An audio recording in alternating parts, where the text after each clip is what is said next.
नमस्कार, मैं ओम प्रकाश शास्त्री। बंगाल पर बात करेंगे। सीधे सीधे मैं आज आपको बता दूं कि बंगाल की राजनीति इन दिनों गर्म है। चुनाव का प्रचार चरम पर है। चुनावी चर्चाएं शुरू हो गई हैं, सभाएं शुरू हो गई हैं। इसलिए देश में अगर 5 राज्यों में चुनाव हो रहे हैं तो पड़ोसी होने के नाते, बिहार और झारखंड के पड़ोसी होने के नाते बंगाल चुनाव सबसे महत्वपूर्ण हो गया है। बंगाल चुनाव इसलिए भी महत्वपूर्ण हो गया है कि 34 साल के वाम मोर्चा के शासन को किनारे करते हुए ममता बनर्जी ने सत्ता हासिल की थी और सत्ता हासिल करने के बाद 10 साल तक वो शासन कर चुकी हैं।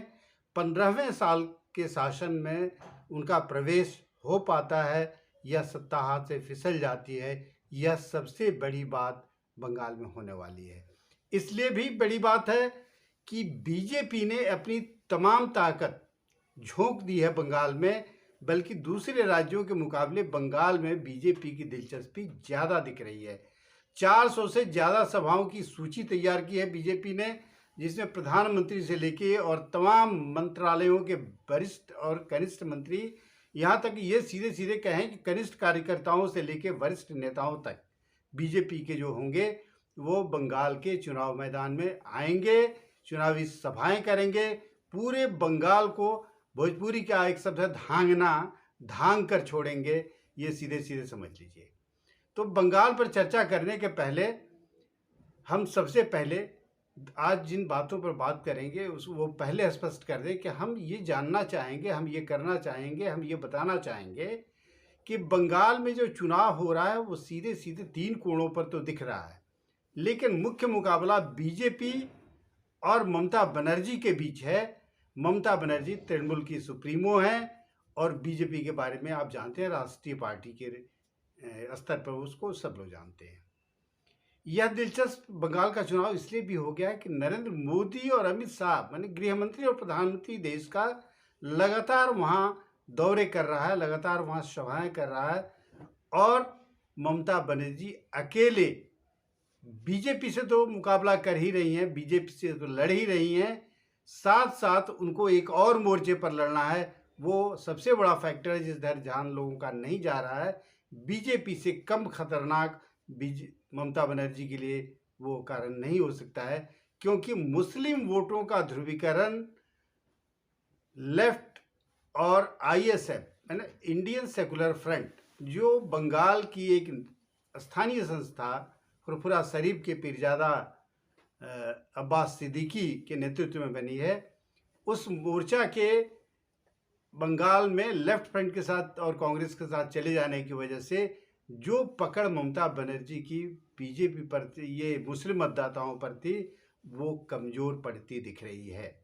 अब सबसे पहले आज बंगाल की ताज़ा कुछ खबरों पर हम लोग बात कर लें कि ममता बनर्जी की पार्टी टीएमसी में भगदड़ की स्थिति यह है कि वैसे लोग तो भाग ही रहे हैं जिनका टिकट काट दिया गया, जो टिकट मिलने की उम्मीद पाले हुए थे कि टीएमसी उन्हें टिकट देगी, वे तो भाग ही रहे हैं। साथ साथ तो वैसे लोग भी भाग रहे हैं जिनको टिकट दिया गया। आज एक ऐसे एक नाम आया है सोनाली सरला मुर्मू का, सॉरी माफ कीजिएगा, सरला मुर्मू को टीएमसी ने टिकट दिया। एक तो टिकट मिलना ही बड़ी मुश्किल की बात होती है कई राज्यों में, तो इसके लिए बड़े पैसे खर्च करने पड़ते हैं।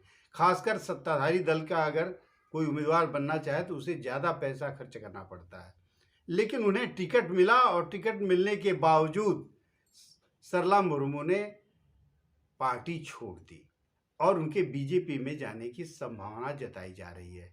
संभावना क्या, वो जा ही रही होंगी, इसी नाते उन्होंने छोड़ा भी होगा। इसके अलावा कई पूर्व विधायक अगर नाम गिनाएं तो रविंद्रनाथ भट्टाचार्य, सोनाली गुहा, जेठू लाहिड़ी, दीपेंद्र विश्वास, ये पूर्व विधायक हैं और दूसरे विधायकों के बारे में कहा जा रहा है कि वो भी लगातार संपर्क में, कोई शुभेंदु अधिकारी से मिल रहा है, कोई मुकुल राय से मिल रहा है, कोई दिलीप घोष से मिल रहा है। मतलब ये टीएमसी में स्थिति है। तो आज की ये सबसे 5 प्रमुख खबरें अगर कहें तो ये लोग लगातार संपर्क में हैं और पार्टी छोड़ने की तैयारी में हैं। सरला मुर्मू के बारे में बता ही दिया। दूसरा कि टीएमसी ही नहीं बल्कि कांग्रेस, सोमेन मित्र कांग्रेस के एक जमाने में कद्दावर नेता थे, बड़े नेता माने जाते थे। सोमेन मित्र का परिवार भी कांग्रेस से खुश नहीं है। उनकी पत्नी और उनके बेटे ने आज शुभेंदु अधिकारी से मुलाकात की। माना यह जा रहा है कि वे दोनों भी जल्दी ही बीजेपी ज्वाइन करेंगे और संभवतः उनको चौरंगी की सीट मिलने की संभावना है, मिल जाए या और कोई सीट मिले, ये बात की बात होगी, लेकिन उनके बीजेपी में जाने का रास्ता बन रहा है। तीसरी बड़ी खबर अगर हम करें तो ममता बनर्जी ने, विधानसभा का चुनाव आमतौर पर होता है स्थानीय मुद्दों पर, लेकिन ममता बनर्जी ने इस चुनाव में, विधानसभा के इस चुनाव में स्थानीय मुद्दा को तो किनारे कर दिया है, महंगाई के मुद्दे को, जो राष्ट्रीय स्तर का मुद्दा है। आज की तारीख में पेट्रोल के दाम बढ़ रहे हैं, डीजल के दाम बढ़ रहे हैं, एलपीजी के दाम बढ़ गए, सब्सिडी खत्म होने की स्थिति में है, महंगाई चरम पर है। इस महंगाई को ममता बनर्जी ने मुद्दा बनाया है। कल सिलीगुड़ी की सभा में भी ममता बनर्जी ने महंगाई के मुद्दे पर ही अपनी रैली की, और आजकल कोलकाता में भी उन्होंने जो रैली की उसमें महंगाई ही मुद्दा था। महंगाई आज की तारीख में एक बड़ा मुद्दा है निश्चित तौर पर, और ये न सिर्फ बंगाल के लिए बल्कि राष्ट्रीय स्तर के लिए यह महंगाई का मुद्दा उछालकर ममता बनर्जी क्या हासिल करेंगी, ये बात की बात होगी, उन्हें कितना फ़ायदा होगा। लेकिन इस महंगाई से आम आदमी तबाह है। अगर ऐसे में सहानुभूति उनको मिल जाए तो कोई आश्चर्य की बात नहीं होगी। लेकिन महंगाई को कम करना भी ममता बनर्जी के बूते की बात नहीं है। यह भी समझने की बात होगी कि महंगाई अगर कम करना होगा तो बीजेपी की सरकार को ही करना होगा, या बीजेपी को सबक सिखाने के लिए जनता ममता का साथ दे दे, वो अलग बात होगी। लेकिन ममता बनर्जी अगर सत्ता में आ भी जाती हैं तो वो महंगाई पर अंकुश नहीं लगा पाएंगी, यह सब लोग जानते हैं। चौथी बड़ी खबर, बल्कि पांचवी बड़ी खबर, कि मोदी की जिस सभा को कल ब्रिगेड परेड ग्राउंड में नरेंद्र मोदी की सभा हुई थी, माना यह जा रहा है कि सबसे ज़्यादा भीड़ थी, लेकिन विपक्षी दल उसको, इस भीड़ को कहते हैं कि एक तरह से, बल्कि तृणमूल के प्रवक्ता ने कहा कि प्रधानमंत्री ने ब्रिगेड की फजीहत करा दी। ये उम्मीद नहीं थी कि प्रधानमंत्री आएंगे और इतनी कम भीड़ होगी। विपक्ष में सीपीएम के लोग यही कह रहे हैं कि मैदान भरा नहीं था, लेकिन बीजेपी इसको ऐतिहासिक रैली मान रही है।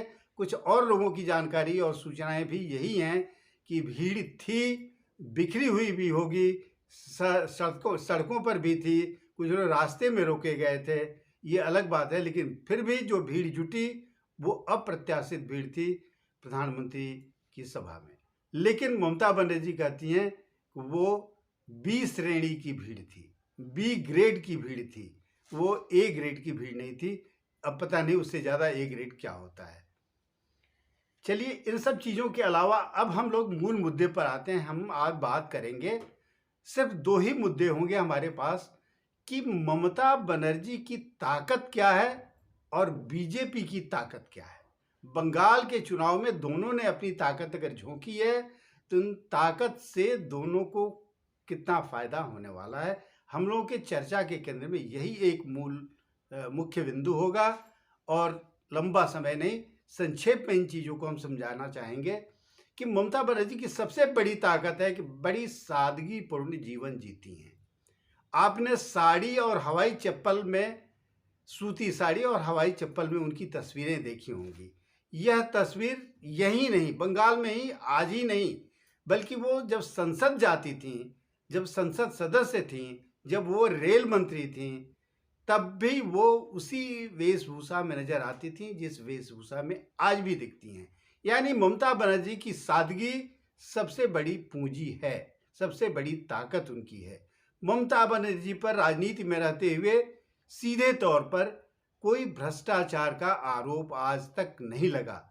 ये अलग बात है कि उनके भतीजे अभिषेक बनर्जी पर आरोप लगा है, वो उनकी कमजोरी हो सकती है।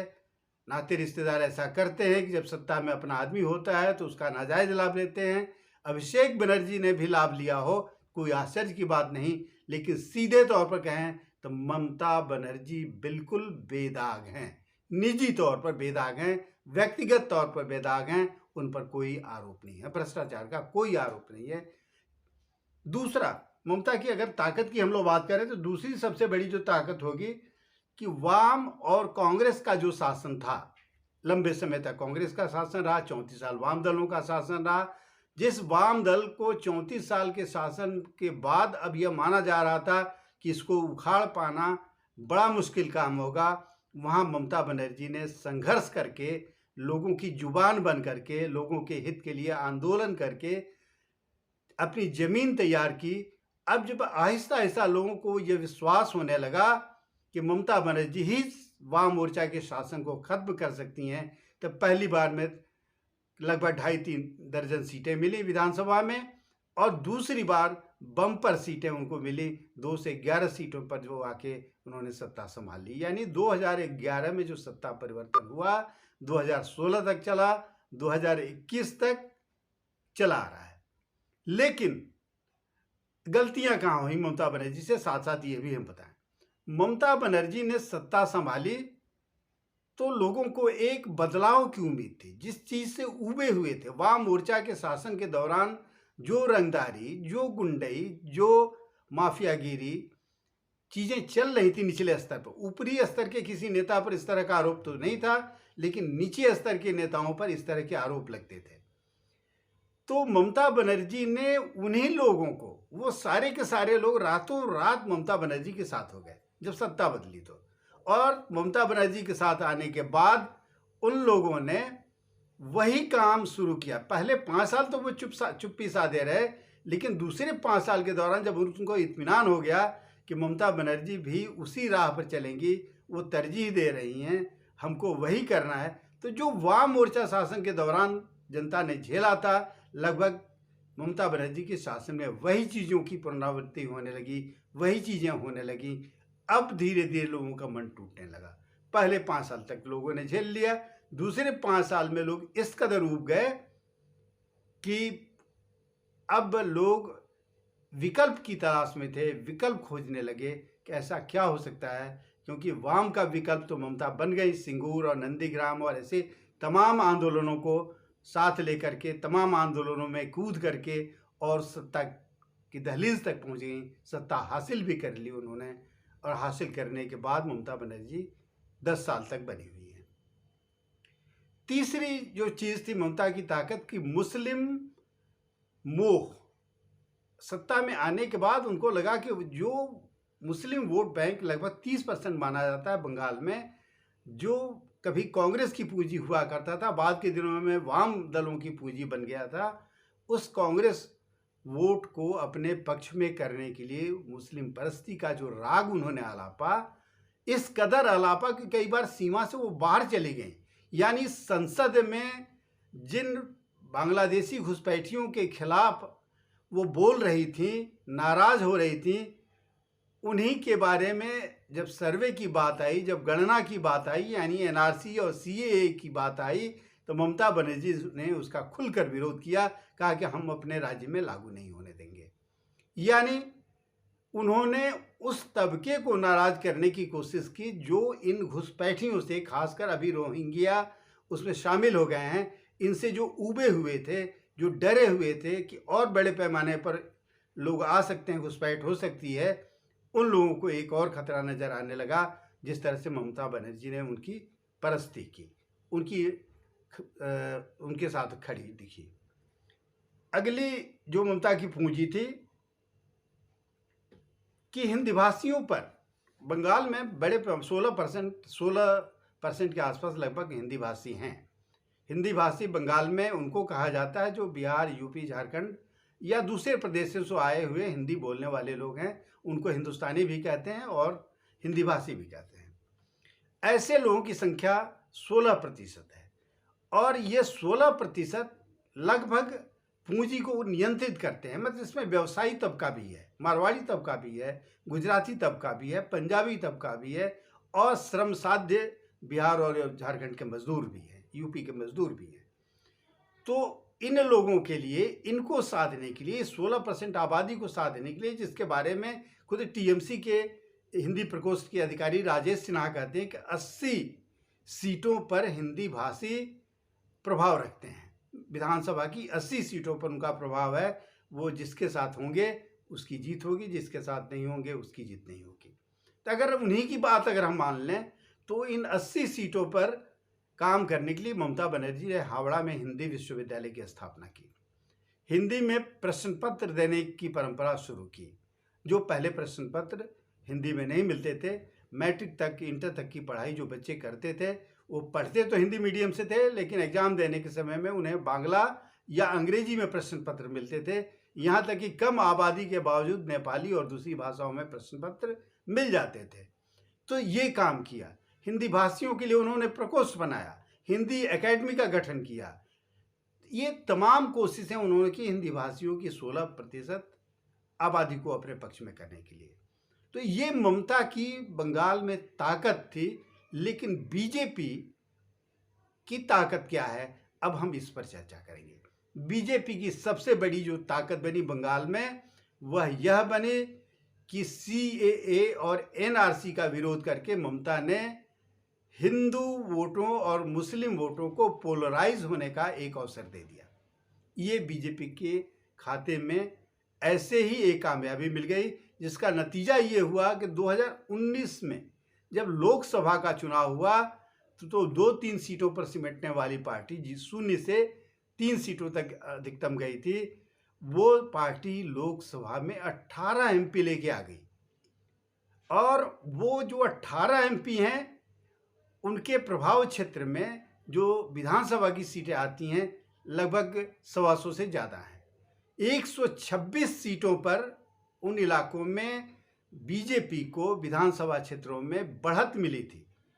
यानी बीजेपी को एक बड़ा जनाधार मिल गया कि 126 विधानसभा सीटों में अगर बीजेपी की बढ़त है, यानी 126 सीटें, 294 जो विधानसभा की कुल सीटें हैं उसमें 126 सीटें बीजेपी की हो सकती हैं, या तात्कालिक तौर पर देखें तो हैं। दूसरा कि इसी सीएए, एनआरसी और रोहिंग्या के पक्ष में खड़ा होने और सीएए, एनआरसी का विरोध करने के कारण हिंदू वोटों का पोलराइजेशन शुरू हो गया। जब चुनाव आहिस्ता आहिस्ता करीब आने लगा तो ममता बनर्जी के लोग धीरे धीरे खिसकने लगे। सबसे विश्वास पात्र माने जाने वाले लोगों 2 लोग थे, शुभेंदु अधिकारी और राजीव बनर्जी। इनका खिसक जाना आश्चर्य पैदा करता है, लेकिन सबसे पहले भागने वालों में से यही 2 लोग थे। बाकी और लोग भी आए हैं। कुल मिला के लगभग 35-36 ये संख्या विधायकों की हो गई आज की तारीख में। जो पूर्व विधायक तो अब कहे जाएंगे कि वो आ गए। 29 तो सत्ता विधायक रहते आए, जो सीपीआई से भी आए, कांग्रेस से भी आए और तृणमूल से बड़े पैमाने पर आए। तो ये बीजेपी की एक ताकत वहां ममता ने खुद ब खुद दे दी। ममता निजी तौर पर ईमानदार बनी रही, लेकिन अभिषेक बनर्जी के खिलाफ जो चीज़ें सामने आ रही हैं, गौ तस्करी के मामले में उनकी संलिप्तता आ रही है, उनका नाम आ रहा है, कोयला तस्करी के में उनका नाम आ रहा है। हालांकि ये सब आरोप हैं, आरोप अभी सिद्ध नहीं हुआ, इसलिए ये नहीं कह सकते हैं कि अभिषेक बनर्जी दोषी हैं, इसलिए ममता बनर्जी उसकी सज़ा मिलनी चाहिए। लेकिन एक परसेप्शन तो बनता ही है। सीबीआई रेड करती है, इनकम टैक्स के लोग रेड करते हैं, उनके लिंक तलाशे जा रहे हैं, कोई लाल डायरी मिल जाती है, उस लाल डायरी में पैसे कैसे कैसे साइफन होके अभिषेक बनर्जी की पत्नी और उनकी एक कथित साली के खाते में विदेश में जाते हैं, वहाँ से घूम के वो पैसे यहाँ आते हैं। खैर, ये जांच का विषय, अभी ये चीज़ें साबित नहीं है। लेकिन जो चीज़ें जाहिर हुई, उससे एक परसेप्शन बना कि ममता बनर्जी अपने लिए तो नहीं कर रही हैं, क्योंकि अपना कुछ है भी नहीं उनके पास, तो अपने लिए कुछ नहीं कर रही हैं, तो अपने परिवार के लिए वो धीरे धीरे चीज़ें बढ़ा रही हैं। ये एक दूसरा बीजेपी को बैठे बिठाए अवसर मिल गया, जो उसकी ताकत के रूप में दिख रहा है। बीजेपी की एक और ताकत है कि टीएमसी कैडर बेस्ड पार्टी नहीं है। बीजेपी सीपीएम की तरह, लेफ्ट की तरह कैडर बेस्ड पार्टी है। संघ के लोग लगातार बंगाल में काम करते रहे, बंगाल के गांव में काम करते रहे, और उनके काम का नतीजा आज सामने आ रहा है कि बंगाल में अगर बीजेपी का जनाधार इस कदर बढ़ा, यानी भीतर भीतर आग तो सुलग रही थी, सिर्फ हवा का इंतजार था, हवा चली और आग लहक उठी उस तरह संघ ने, राष्ट्रीय स्वयंसेवक संघ यानी आरएसएस ने जमीनी स्तर पर पश्चिम बंगाल में काम किया। ये भाजपा की बड़ी ताकत थी। ममता के मंत्रियों के ऊपर भी भ्रष्टाचार के आरोप लगे। ये अलग बात है कि जिन पर आरोप लगे उसमें से कुछ मंत्री अभी बीजेपी के साथ हैं। कहते भी हैं लोग कि बीजेपी जितना भी पाप करो बीजेपी में जाके शामिल हो जाओ, यानी गंगा स्नान करके पाप से मुक्ति मिल गई। ये तंज के रूप में, व्यंग के रूप में लोग कहते हैं। ऐसे कुछ मंत्री जिन पर ये गंभीर आरोप लगे थे, नियुक्ति घोटाले से लेके और तमाम तरह के घोटालों में, चिटफंड घोटालों में, वो मामला अभी पड़ा हुआ है, भी जांच के स्तर पर ही है वो भी मामला, लेकिन बार बार पूछताछ होती भी रही है, लेकिन वो बीजेपी में भी हैं और भी कुछ जाएंगे। तो ये ममता बनर्जी के शासन में मंत्रियों का भ्रष्टाचार, बेटे भतीजे के ऊपर भ्रष्टाचार के आरोप, रंगदारी ठीक उसी तर्ज पर, गुंडागर्दी उसी तर्ज पर जो वाम मोर्चा के शासन में हुई, मुसलमानों के पक्ष में खड़ा होना, सीएए एनआरसी का विरोध करना, ये सारी चीज़ें बीजेपी की ताकत बन के वहाँ खड़ी हैं। और बीजेपी अगर 200 पार का नारा देती है तो उसके कैलकुलेशन हैं, अपने कैलकुलेशन है कि अगर उसके पास 39-40 विधायक अभी तक हैं तृणमूल और दूसरे दलों के, तो वो तो हैं ही, साथ साथ जिन 126 सीटों पर उसकी बढ़त बनी हुई थी पिछले लोकसभा चुनाव में, वो 126 भी उसके हैं। पहाड़ में उसकी पकड़ मजबूत थी। पहाड़ यानी दार्जिलिंग का इलाका जिसको उत्तर बंगाल बोलते हैं। 54 में से 54 विधानसभा की सीटें आती हैं पिछले लोकसभा चुनाव में, वहाँ टीएमसी को पानी पिला दिया बीजेपी ने, सीटें ज़्यादा ले ली, यानी उन 54 सीटों पर ममता बनर्जी को खतरा है। तो उसका कैलकुलेशन बीजेपी का जो है 200 पार का जो था, इन्हीं तौर तरीकों के आधार पर था। एक मुद्दा जरूर है आज की तारीख में कि ममता बनर्जी ने खुद को बंगाल की बेटी कहते हुए वोट मांगने की परंपरा शुरू की है। जाहिर है वो बंगाल की बेटी हैं।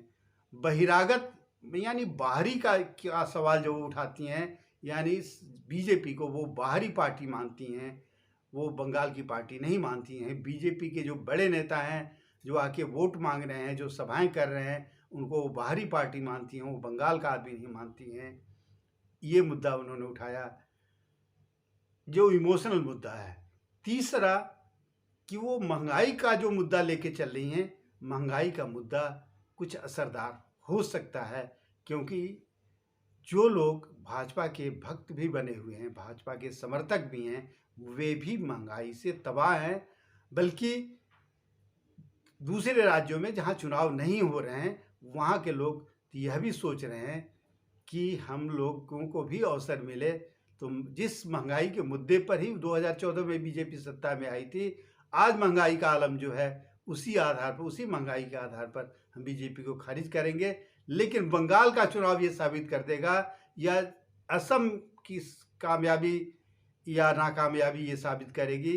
बाकी केरल और तमिलनाडु उधर की बातें छोड़ दीजिए, उधर तो सत्ता दूसरे की रहती ही है। इन दो राज्यों में जो चुनाव हो रहे हैं, एक जगह बीजेपी का शासन था और दूसरे में बीजेपी की पूरी ताकत लगी हुई है, पूरी टीम लगी हुई है। इन दो जगहों पर अगर कामयाबी मिल जाती है तो मान के चलिए कि जनता को महंगाई से कोई मतलब नहीं है, या महंगाई जैसे या अन्य कई सुविधाएं जो वापस ली गई हैं, रेलवे के जो किराए में वृद्धि हो रही है, इन सब चीज़ों से कोई मतलब नहीं है। बीजेपी को मोदी में पूरा विश्वास है। यह बंगाल के चुनाव से और असम के परिणाम से ये दोनों से स्पष्ट हो जाएगा कि बंगाल में अगर बीजेपी आ जाती है तो समझ जाइए कि महंगाई जैसा कोई मुद्दा इस देश में नहीं है। आज की बात में वाकई इतना ही। मुझे लगा कि आपसे बात करनी चाहिए। अगर मेरी बातचीत अच्छी लगे तो आप इसको शेयर कर सकते हैं, आप इसको लाइक कर सकते हैं, और इस चैनल को, सार्थक समय को आप सब्सक्राइब भी कर सकते हैं। नमस्कार।